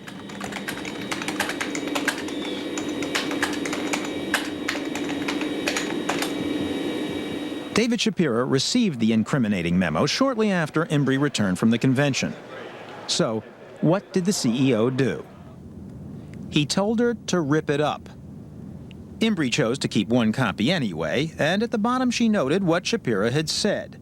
That, quote, he was aware of most of the items listed in this memo, and that, quote, it was particularly important to rip it up now because of pending financing stock sale with CP, that is, corporate partners. If they went ahead with their stock purchase, corporate partners would own 17% of Pharmor. David Shapira stood to make more than $2 million on the deal, Mickey Monis an even million. Shielded from the rumors, corporate partners saw only Pharmor's commanding role at the convention, and they were suitably impressed. I think what they saw was what everybody else saw on the outside, this company with this unique buying philosophy and buying ability and low prices and rapid growth coming from nowhere to $3 billion in sales in record time, and the mystique that it was taking over the deep discount world, and they were going to end up on top of the whole heap by the time it was done. 4 weeks later, corporate partners announced their $200 million investment in Pharmor. The official story was that this would give Pharmor the much-needed cash to continue its aggressive growth plans. But there were more pressing needs for the money than growth, or even covering the fraud. Much of it had to go first towards paying off angry vendors. Had corporate partners known that their money was going to be used to pay Revlon and Procter & Gamble and Helene Curtis invoices from 3-4 months ago, I don't think they ever would have invested in the company. But they didn't know, nor did anyone else. Welcome to the $1 Million Pharmor Championship, the Pharmor in Youngstown. As summer spread across the Mahoning Valley, Mickey Monis presided over the annual Pharmor Open, an LPGA tournament sponsored by Pharmor.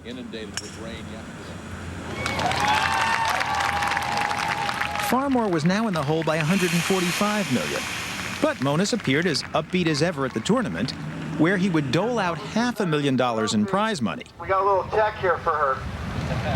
$75,000 for first place. Much of it was raised from Pharmor vendors. But Pat Finn was becoming more and more anxious. According to Finn, Monis had now distanced himself from managing the fraud, which required more attention than ever. And Finn was stuck with the responsibility of designing new ways to cover it up. My energy and people who work for me was going to cover up a situation, and it really wasn't going towards making Pharmor a better company. And that really hurt. And I think we all long for the day that we could just kiss this goodbye and just dedicate ourselves to making the company better. About Pat having his own agenda, or he has his agenda. But if Finn still harbored some hope, Cheryl and Anderson had lost the last shred of faith. John and I continually talked about the fraud and what we were going to do to resolve it. We had these discussions probably every day for lunch. And Pat was aware that we were talking about it all the time. And he knew that we were nervous. And it was those concerns that we brought to Pat's attention that really forced the April meeting. Finn now went to Monis and told him the junior executives were threatening to quit if something wasn't done to address the problem. A meeting was set for a Saturday morning in April of '92. Cheryl was especially worried that if the fraud were discovered, Monis could lay blame on the accounting department. So I went into the April meeting knowing that I didn't want the situation blamed on me, because I had just arrived 6 months earlier. So I decided to tape it. We're getting real close to audit time here. Right. And we got some major problems out there. Right. And we're talking about how to cover it next year. Yeah. That assumes we get through an audit. And, I'm on the front line out there with these auditors. And if something comes out the light, I'm there first. And I got to sit there and try and cover this stuff. If something comes out, you're going to have to get the Pat. But the numbers are just, the problems are multiplying and the numbers are multiplying. Yeah. Got to get through the audit. We don't know what else to tell you. I mean, that's what we got to do. I mean, we're in a good spot here, obviously. Keep our fingers crossed and get through it and get the number down. Leaving that meeting, there was a very discouraging feeling, a sense of almost that, whatever the guy's saying probably is not going to happen. Mickey's personality is in essence, he's a gambler. If he loses a bet, he's going to double up on the bet to hopefully the next time he can recover his funds. It is very testy in Youngstown. Monus's penchant for doubling up his bets was about to prove his undoing. The WBL was a disaster, soaking up money. In the first year alone, Monus personally had to put up over $1 million for the league, and still it wasn't enough. But where would he get more money to prop up the league? From a familiar source of funding, as it happens, Pharmor vendors. Tom Zawistowski says Pharmor's executive in charge of buying simply ordered vendors to become sponsors. We'd go to his office and he'd say, all right, here's who I think we'll buy. Frito-Lay, Fujifilm, people like that. And then basically he'd get them on the speakerphone and he'd say, listen, this is important to us. You're going to buy a $50,000 sponsorship, period. But when fans lost interest in Monus's basketball league, so did the sponsors. Remarkably, Monus directed that far more funds be used to keep the league going.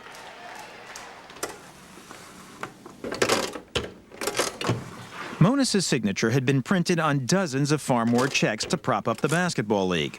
By 1991, millions of dollars had been embezzled. But then, a check to this travel agency for WBL expenses would cause the entire scheme to unravel. The travel agent showed the check to her landlord, who happened to be a Pharmor investor. He brought it to the attention of David Shapira. David Shapira called in Pat Finn for an explanation. Now, try to put yourself in Pat Finn's shoes for a moment. What would you have done? Well, true to form, Finn stonewalled, then admitted that $1 million of Pharmor money had gone to support Monus's basketball league, when in fact, more than $10 million had already been embezzled for this purpose. Shapira said he wanted to see the check registers himself. So Finn raced back to Monus, afraid the entire fraud might now be exposed. Monus suggested one last desperate gamble. According to Finn, he said there was still time to paper over the WBL fraud as long as they didn't lose their nerve. I felt like I was almost like in quicksand. I kept sinking deeper and deeper and deeper. But I always had a belief that we could fix it. I never wanted to tell myself that we couldn't fix it, because if we couldn't fix it, there was nothing but bad. I remember it very distinctly. He called Stan and myself in his office, and he said that, well, we have to get these checks and type over who they were paid out to or white out who they were paid to. I flat out refused. As soon as I heard that, I said, there's no way that I'm going to do that. Finally, someone had drawn the line. But there was still Stan Cherylstein. Finn asked his controller to come to his home the next morning. I arrived at Pat's house early Saturday morning. We looked through the journals very briefly before we looked at each other and knew that there was no way that we could cover up $10 million in advances to the World Basketball League. And I think at that point in time, he and I both knew that it was over. Cherylstein and Finn decided it was time to get a lawyer. They went to Cleveland attorney Jerry Gold with their story. They thought the worst would happen, they'd get fired. As soon as I learned the amount of money involved, nobody walks away from those kind of situations. When you sign your name and somebody loses $100 million, you can't walk away. Early the next week, the first public sign that something might be amiss was a broadcast to Pharmor's employees. Good afternoon, everybody. Mickey Monas and David Shapira announced a corporate readjustment. The board of directors of Pharmor, in conjunction with David and myself, have come up with a restructuring plan. I will relinquish my roles as president and chief operating officer and become a vice chairman of the office of the chairman. And we thought in fact, Shapira had wanted to fire Monas, but was convinced by board members to keep him on until investigations were complete, in a position of no real power. I will be the new chief operating officer. The senior vice presidents will report to me. I'm going to be running the business on a day-to-day basis. His bet on Monas gone bad, Shapiro needed to find out how much money was missing. Who did he turn to? The auditors, Coopers and Lybrand. When we first heard that these checks had been found, we pulled together the audit team who simply went out to start digging into areas that had not been dug into prior to this discovery. Coopers began interviewing employees who could tell them what they'd missed. John Anderson was anxious to talk. They needed my help. I knew that I wanted divorced from the Pat Finn situation, and I must admit I was overwhelmed. But at the same time, I was not hesitant or reluctant at all to kind of show them everything that I knew what was going on. Anderson told them the WBL payments were just the beginning of a huge fraud. With Anderson leading them by the hand, Coopers now discovered the full extent of what it had missed during 4 years of audits. And Pharmor's board now discovered the awful truth. Charles Cohen, a Pharmor director, says the board was shocked. It was at that point that we realized that we were talking about a massive accounting fraud in which the accounting department, apparently under the direction of Mickey Monas, had cooked the books in a world-class way. The board had to do something. It fired the auditors, blaming them for not finding the fraud. The game was over. In fact, the company that even Walmart feared hadn't earned a dime in 5 years. A tip about a check for travel arrangements had led to the discovery of one of the biggest corporate frauds in U.S. history. Hope in God, I will praise you, my Savior and my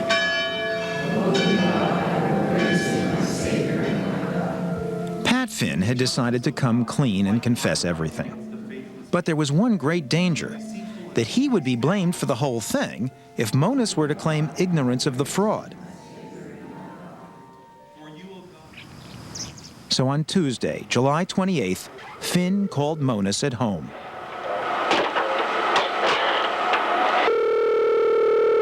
Hello? Mac. Yeah.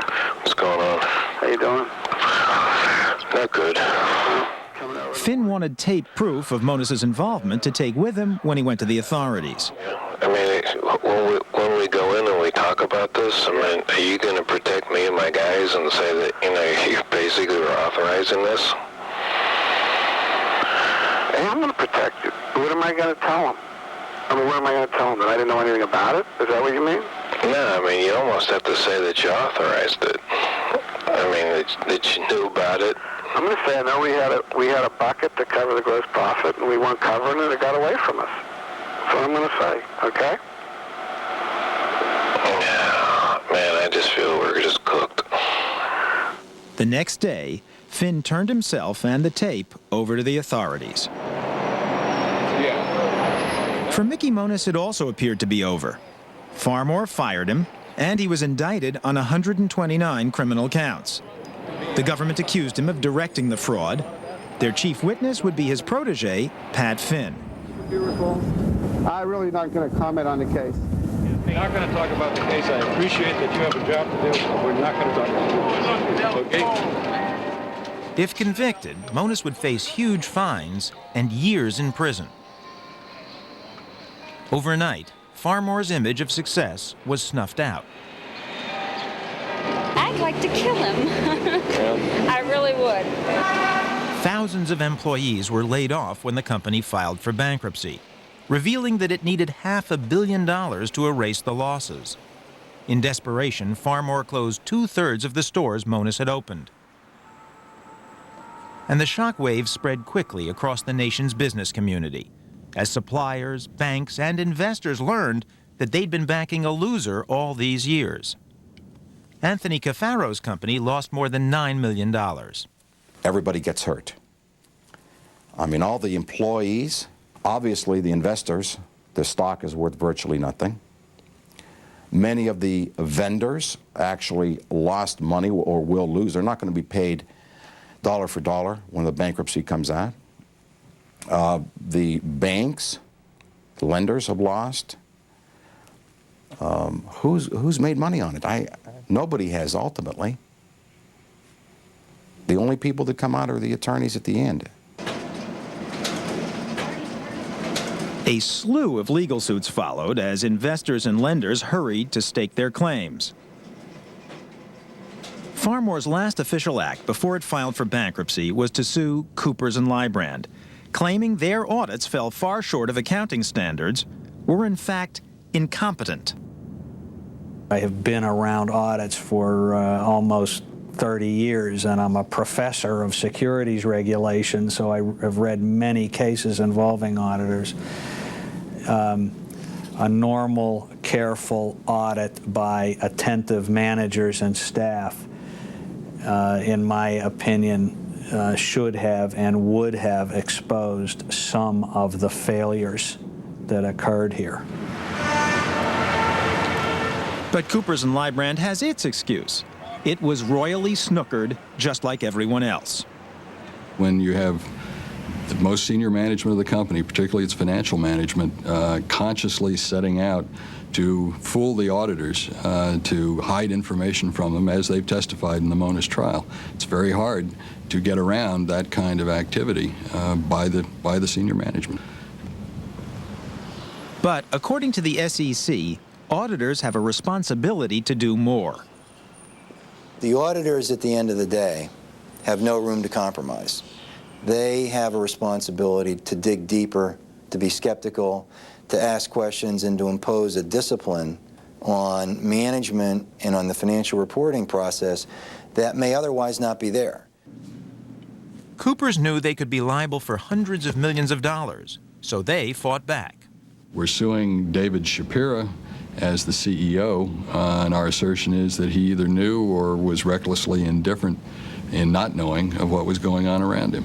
And we believe that they are principally responsible for the fraud. But now answer me this.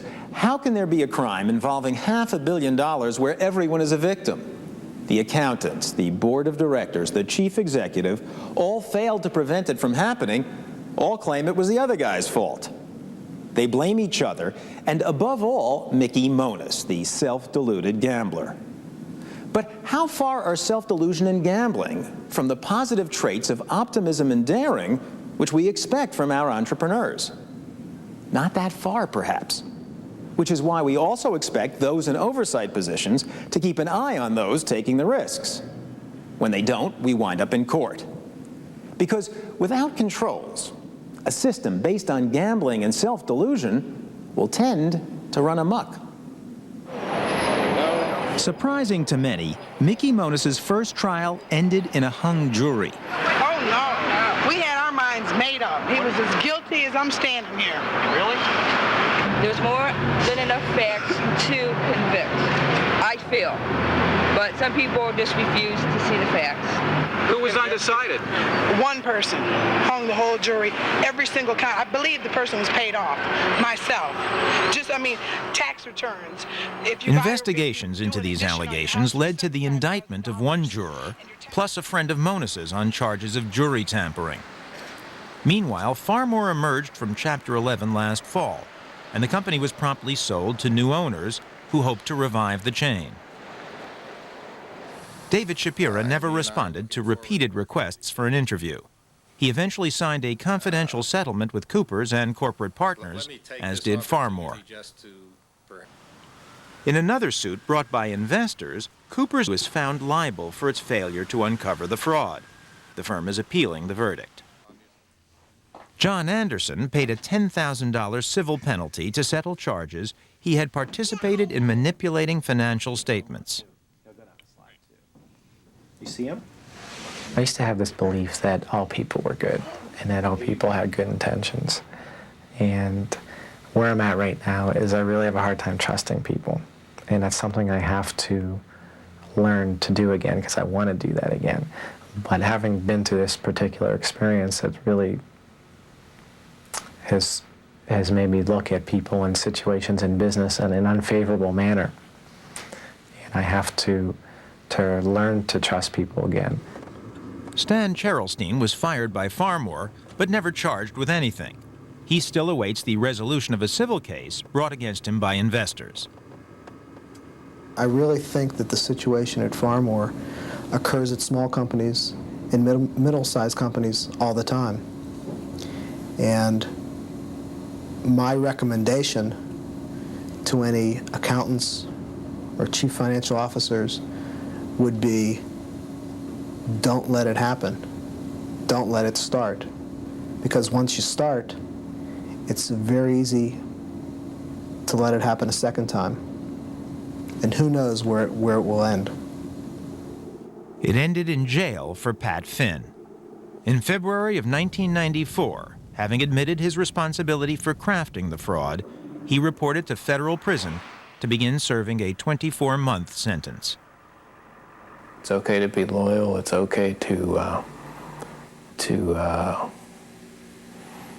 as I did, try to build a company, to nurture something from the beginning, but never lose sight of yourself, never compromise yourself for that. It's not worth it. It's not worth it.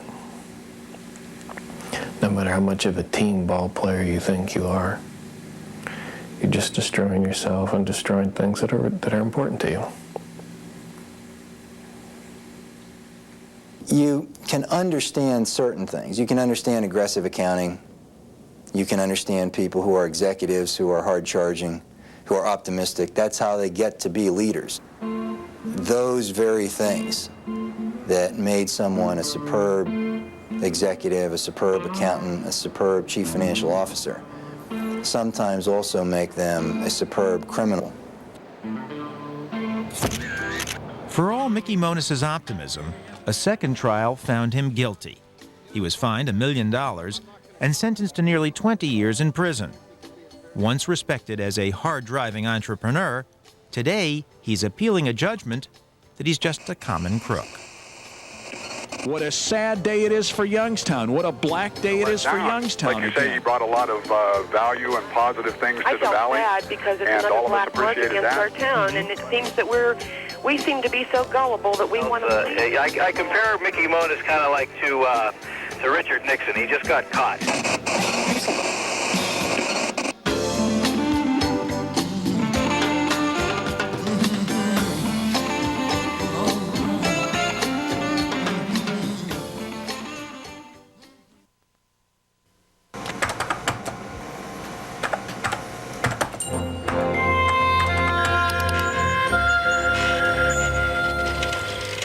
And now for your letters. The response to our program on campaign financing, So You Want to Buy a President, was mostly positive, but these viewers thought the program fell short. Dear Frontline, you and the rest of the media continue to miss the critical point, term limits. We must abolish the necessity of getting reelected. Instantly, bigwig contributors and lobbyists lose the hold they have in our government. Consequently, money is out, ideas and ideals and party ideology are in. Ralph J. Argent, Buffalo, New York. Dear Frontline, you more or less threw up your hands at the end with lots of talk about how difficult it is to change all this, and then failed to talk to anyone who's actually trying. One key reform would be requiring candidates to raise most of their money from people in their own district. Adam Rubin, Boston, Mass. Dear Frontline, it seems that the criticism was unfairly leveled at the current slate of Republican candidates for president. The program left me wondering what Clinton Gore did to get elected in 1992. You touched upon it but didn't get into detail. Equal criticism should have been directed to the current administration, since they too will be running in 1996. Stephen Berube, Uxbridge, Massachusetts. And finally, some positive comments. Dear Frontline, as a citizen actively working for real campaign finance reform, I could not ask for a better exposure of government by graft than your show has provided. Keep it up. Jason Pramus, Cambridge, Mass. Dear Frontline, it's about time national attention has been drawn to the real root cause of our nation's fiscal malaise. As long as campaign contributions are deemed to be free speech, most ordinary Americans will have no speech at all. Rocky Boldo, Roswell, Georgia. Let us know what you think by fax at 617-254-0243, by email frontline@pbs.org, or write to us at this address. Next time on Frontline. Thousands of documents from inside the tobacco industry have surfaced. What really happened when 60 Minutes took on the tobacco industry? Did CBS spike its own journalists? CBS could be faced with a multi-billion-dollar lawsuit. Get the story you didn't see. And they have used the court to intimidate the media and... Smoke in the Eye, the inside story. Next time on Frontline. Mickey's personality is in essence, he's a gambler. I'm really not going to comment. If he loses a bet, he's going to double up on the bet.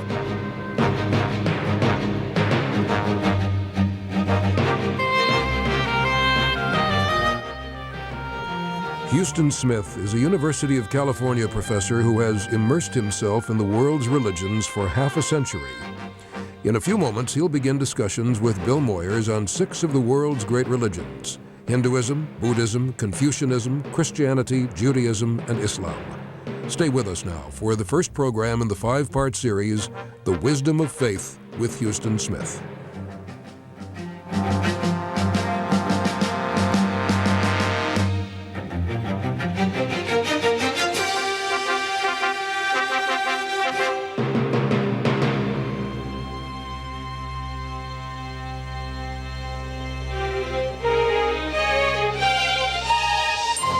Funding for Frontline is provided by the Corporation for Public Broadcasting and by annual financial support from viewers like you.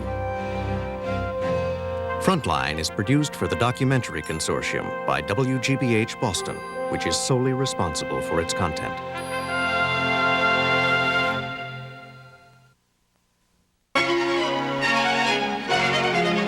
Channel 11 invites you to send us your thoughts and opinions about our programs, what you like and what you don't like. Write us at Airmail, WTTW, 5400 North St. Louis, Chicago 60625, or leave us a phone message at 312-509-5311. That's 312-509-5311. Portions of your letters and calls might be used on the air. Thank you.